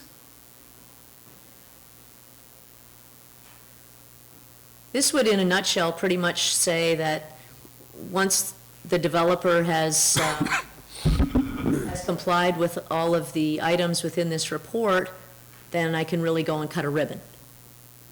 Councillor McManaman. Thank you, Worship. A question to, I guess, Mr. McRoberts on the one of the four items that would not be complete by the opening date. What guarantees do we have once occupancy has been granted by the that how do we ensure that these four items would be completed? Through your worship, we do retain securities for the full amount of the construction of all those items, including the items that are already complete. So I believe we have over $2 million in securities related to this project. At this point in time, we're speaking about the occupancy requirements. We would deal with substantial completion of that work on a separate path and the release of those securities. And they talk about a report coming back April 8th. I'm assuming that would say if these other provisions that haven't been met on April 8th were not met, on April 8th, a report would probably come forward saying that you wouldn't allow the opening to happen. Certainly, if they're not meeting their target requirements as per this report, we would come back to council with further information, further updates, and provide an update and decision with respect to that. Just to be clear, these 4 points that council may or may not give some leeway on are part of the site plan agreement that has been signed by the developer some time ago. Yes, they are. They are part of the agreement. Certainly, many of these things are things that are what we would call beyond the substantial completion point, including the top lift of asphalt, pavement markings, and some of the topsoil and seed aspects. Certainly, the sidewalk would be something that we would not consider being part of substantial completion. It would need to be completed to get substantial completion. So if council were to agree to allow this to move forward with these 4 items still outstanding, I suppose council would be altering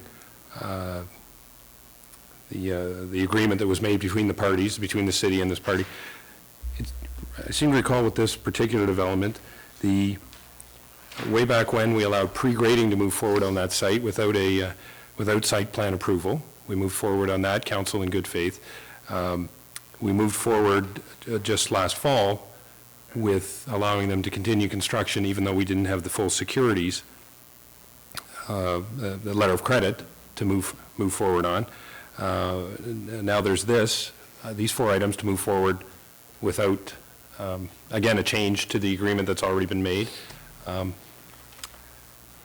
Interesting. There's been, I would certainly suggest that staff and council have been bent over backwards. Well, that's 4 times now, moved to ensure this development moves forward. So anyway, thank you, Your Worship. Those are all my questions. Okay. We do have a motion in front of us, or a recommendation, I should say. Has anyone interested in? Councillor Dare. Move the recommendation, Your Worship. Let's move on. Further discussion? All those in favor? Opposed? That motion is carried. Thank you. We have a report from the Operations Division on the Energy Planning Tool Services Agreement. This is a cost savings measure with through the Association of Municipalities of Ontario, through AMO.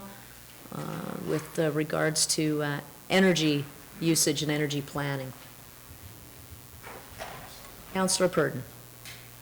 Move the recommendation to execute an energy planning tool services agreement. Thank you. Further discussion? All those in favor? Opposed? That motion is carried. Thank you. We have a series of minutes. We have the Councillor Adair. Thank you, Your Worship. I would move the Accessibility Committee minutes, the Bylaw Committee minutes, the Chamber Council Reno minutes, the Wastewater Treatment Plant Upgrade Steering Committee minutes. Any discussion on any of those items? Seeing none, all those in favor?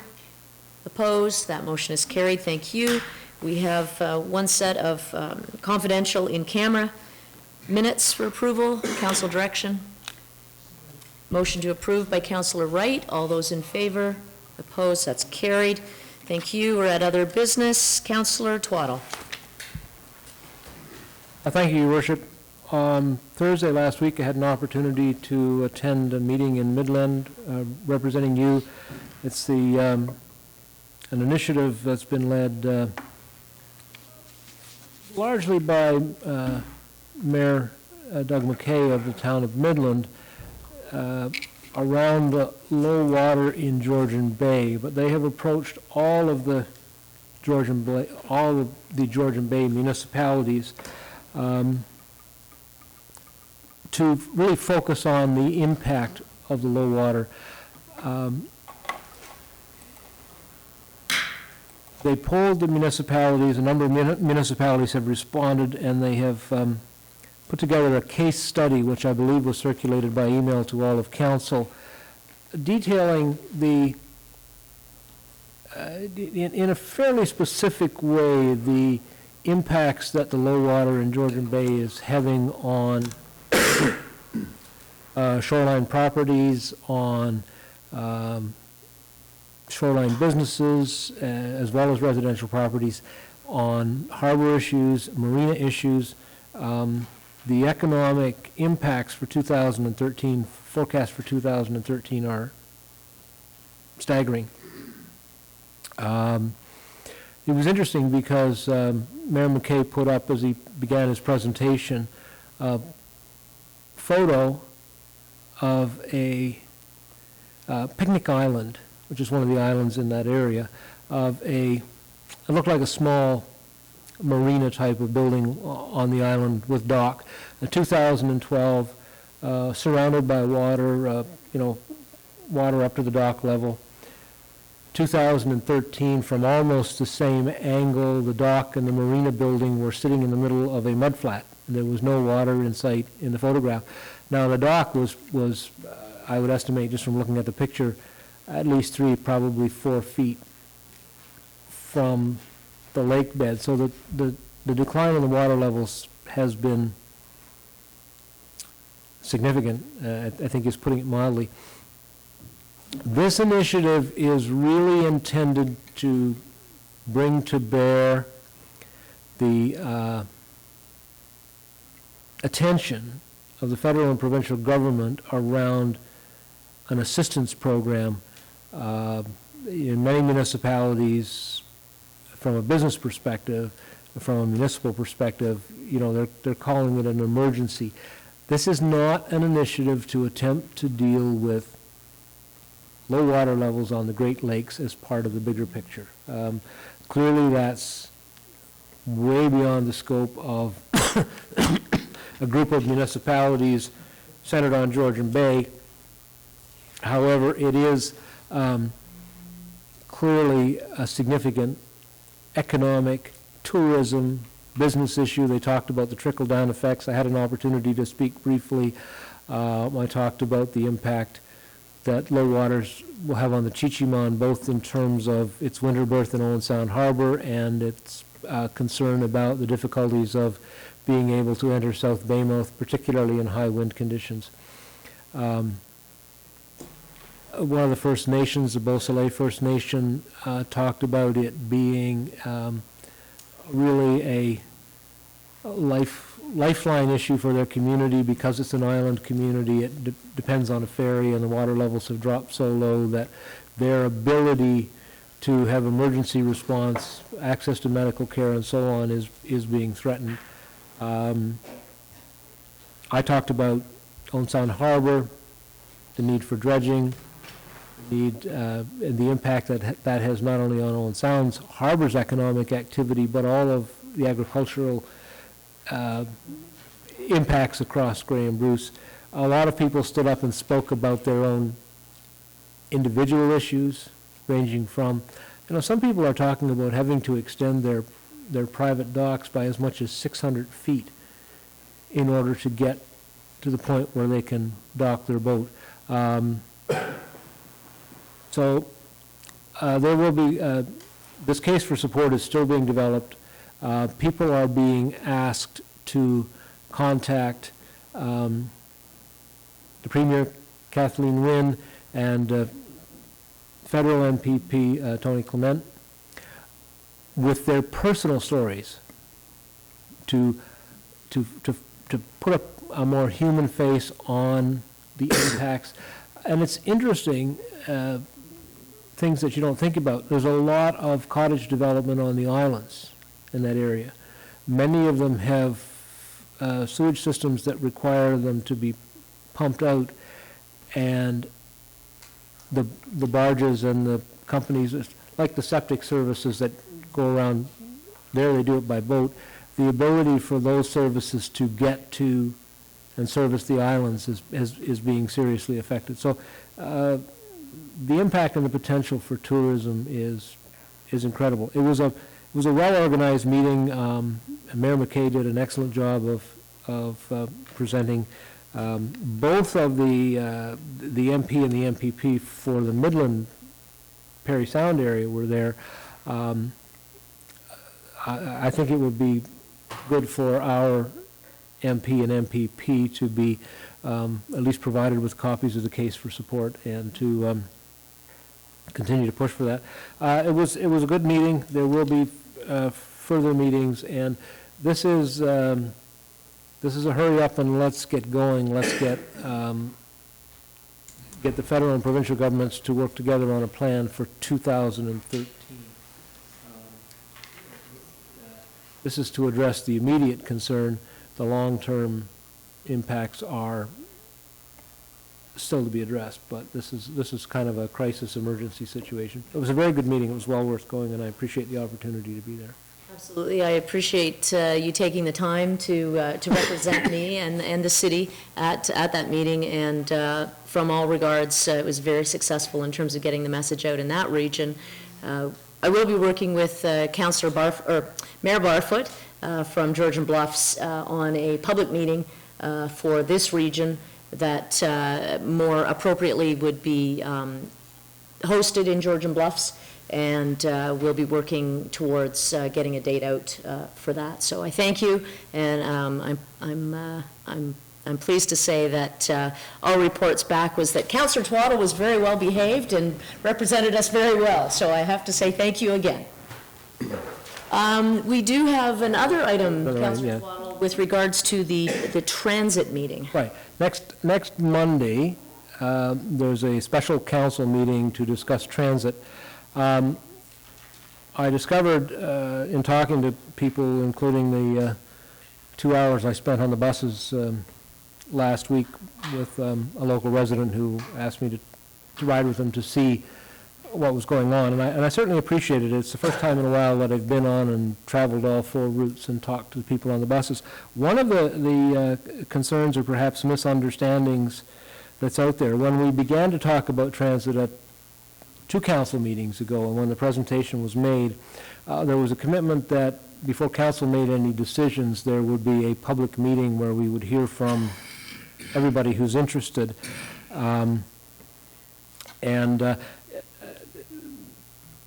So there's some misunderstanding about what the meeting is next week. And you'll correct me, Your Worship, I think, if I've got this wrong, but I think the meeting next week is not for council to make decisions. It is for council to talk about and perhaps more focus some of the recommendations or suggestions that were contained in the report. And I think it's really important that we get that message out, and I do believe we will follow through with our commitment to hold a public meeting where we will invite comment based on council's focusing of those, whatever comes out of next week's meeting. However, there were some concerns raised about the meeting next week. I think there are some people who, if they understand that it's a meeting that's open to the public, but it is not a public meeting in the sense that there will be an opportunity for people to stand up and speak to council. There were concerns expressed. I think there are people who still would like to come and listen to council's debate. And two concerns that were expressed were around the location, because, of course, many of the people who will be interested in listening to that debate are people who depend on the bus. Many of the people who ride the bus have some mobility issues, and it's a long walk from the bus stop to the health unit building. The second issue they pointed out is that the meeting is scheduled to run from 3 to 6, and the buses end at 6 o'clock. So people who wanted to get to hear the meeting would have to leave at 5 in order to be able to get home. Now, in the past, we have, when we've had public meetings around transit, we have held them in locations where the buses stopped more accessibly, and we have extended the bus service. I would suggest that we may not need to change the change the bus service, if we could look at either changing the time of the meeting slightly to have it earlier, or to at least endeavor to have it end earlier so that people can listen to attend the whole meeting if they choose. It's not going to be telecast. I don't know whether it's going to be live streamed, whether people will have access on the internet. I don't know what the ability is to achieve that. But those are two issues that I think it would be beneficial for us to address in order to accommodate people who may be interested in attending that meeting. Certainly, I'll go directly to the city manager. There are some answers to most of those points, actually. Thank you, Your Worship. Through to Councillor Twaddle. We have changed the meeting because you raised a very good point. And as you recall, the allocation was originally for a meeting regarding strategic visioning for the future. So it was a very valid point. We've changed to the library. And you are correct, it is an open meeting, but it is not a public meeting, so certainly I will be commenting right at the beginning of the meeting that there will be a public meeting.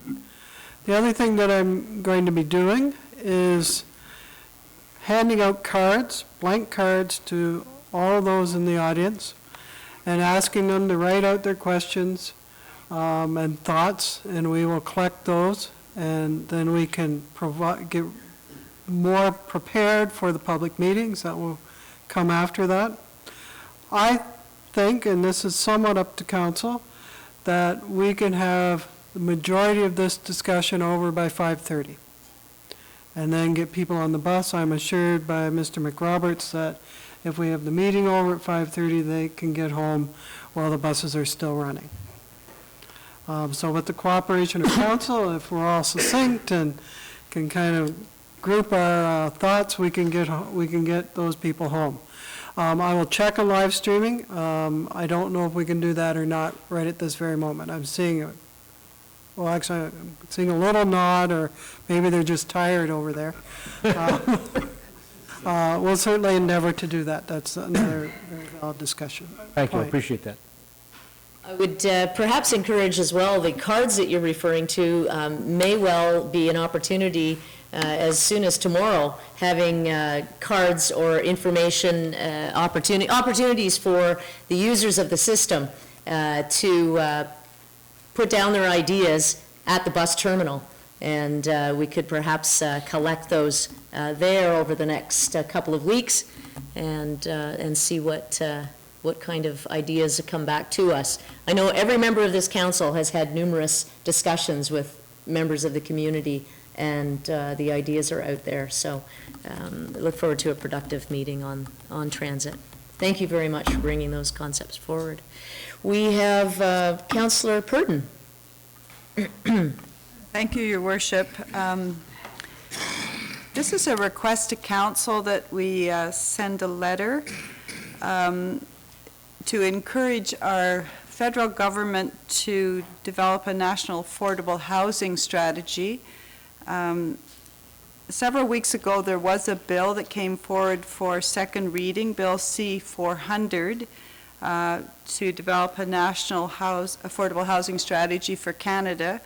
Canada is the only country in the G8 that does not have a national affordable housing strategy, and certainly we're well aware in Grey County and in Bruce County the need for affordable housing, the need for all governments to come together to support affordable housing. I just think it would be maybe important to let our federal government know that although the bill has been defeated, that the issue of affordable housing and the need for a housing strategy has not gone away. And as a council, I would suggest that we would be interested in supporting a national affordable housing strategy. Okay, we have a motion on the floor. Motion? Yes, it is motion. All those in favor? Opposed? That motion is carried. Thank you. Councillor Boddy. Thank you, Your Worship. Everybody will recall a couple of years ago, I got a staff member to pull a couple of family strings, and we had to wear attack hockey jerseys for a council meeting as the attack were heading into playoffs a mere 2 years ago, and I was arrogant enough at the time to predict that they were going to go to the Memorial Cup, and sure enough they did. A very short 2 years later, we didn't place second in the league as we did that time. We placed only third. We had a number of really neat records broken this year with the attack. One of them being defenseman Kevin Cutting breaking the record for having played the most games for the attack, and the franchise record, which was pretty neat. We had a goalie, Jordan Bennington, that had 7 shutouts. He and a fellow goalie, Brandon Hope, there's 2 Hopes, I always get them mixed up, set had the fewest goals scored against them in the entire OHL, and they won the Dave Pinkney Trophy for that accomplishment, which is pretty impressive. The thing that I think is maybe the most impressive, and this says not so much about the coaches and the players, it says more about the ownership and the community that we happen to have. Even though we were untouchable 2 years ago, we set the record, the franchise record this year for the most fans, most tickets sold.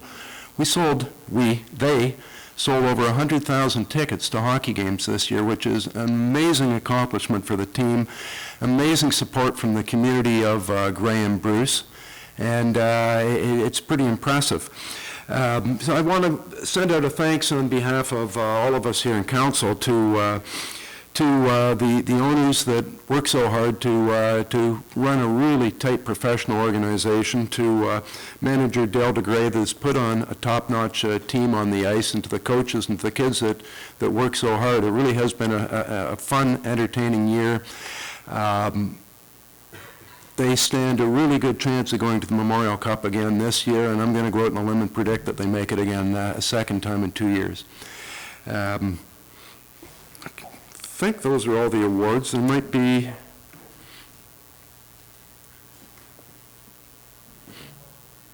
I believe Jordan Bennington also set the broke Owen Sounder Curtis Sanford's record for having the most wins for this franchise. That was the other one. Very impressive year of the attack so far, and it will continue. Good stuff. Terrific. Councillor Wright. I just wonder if we could just go just one further and send the Attack a letter from council wishing them well in the playoffs? Done. It's a matter of interest to the hockey fans that are in the room. Joey Hishin is playing his first game tomorrow.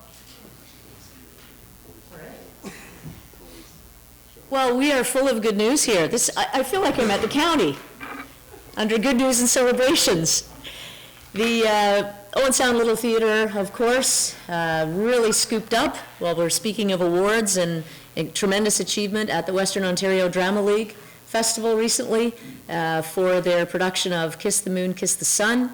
The list of awards they received, they really cleaned up quite well at Western Ontario Drama League, and again, we are certainly going to send our congratulations to them on this great achievement as well. So we have winners in sports and we have winners in theater, and I think that that's just great for everyone. So I thank you for bringing those forward. We do have one item of other business left, which you should have on your desk. It's a letter from Georgian College with regards to the Marine Emergency Duty Training. And the request that the city support the request to Transport Canada to allow Georgian College to store 2 davits and lifeboats on the east wall of the harbor. Councillor Lemon. Your Worship, I would move a motion that we indeed send a letter of support for Georgian College to put the davits and lifeboats on the harbor. Years ago, they had 1 lifeboat there with davits, and this would be an expansion, and I think anything we can do to support our college. And I would also suggest a copy of that go to our MP, Larry Miller, asking for his support. Okay, to the motion, Councillor McManaman. Thank you, Worship. I certainly support it. I know we all know what a davit is, but if Councillor Lemon perhaps could explain to the viewers at home, that might be helpful. A davit is the arm that you have on, or arms that you have on a ship that allows them to lower a lifeboat into the water. And in certain cases, if a lifeboat is used, it's loaded with people. So it's really critical that the crew understands how to lower the davit, particularly in rough water. And you can't do it in a swimming pool for obvious reasons. And so doing it in that location where you're going to get a bit of chop, I think will give them a good exercise. And the Marine program just continues to expand, and we need to support it as a community. Further discussion? Thank you very much, Councillor Lemon. I am up one more bit of information on my marine information, a davit. I know what a davit is today. Thank you. Any further discussion? All those in favor? Opposed? That motion is carried. Thank you. We have, there we go. Thank you. All those in favor? Opposed? Motion is carried. Back in formal session of council. Could I have a resolution, please, adopting proceedings in committee of the whole? Moved by myself and seconded by Councillor Adair that the action taken in committee of the whole in considering public meetings, deputations, public question period, matters arising from correspondence reports, matters tabled, motions for which notice was previously given, and other business be hereby confirmed by this council. All those in favor? Opposed? Motion is carried. Any notices of motion? New business by resolution? Bylaws, please. Moved by myself, seconded by Councillor Adair, that bylaw numbers 2013-047, 048, 049, 050, 051, 052, 053, 054, and 055 be hereby passed and enacted. All those in favor? Opposed? That motion is carried, and we're now adjourned. Thank you.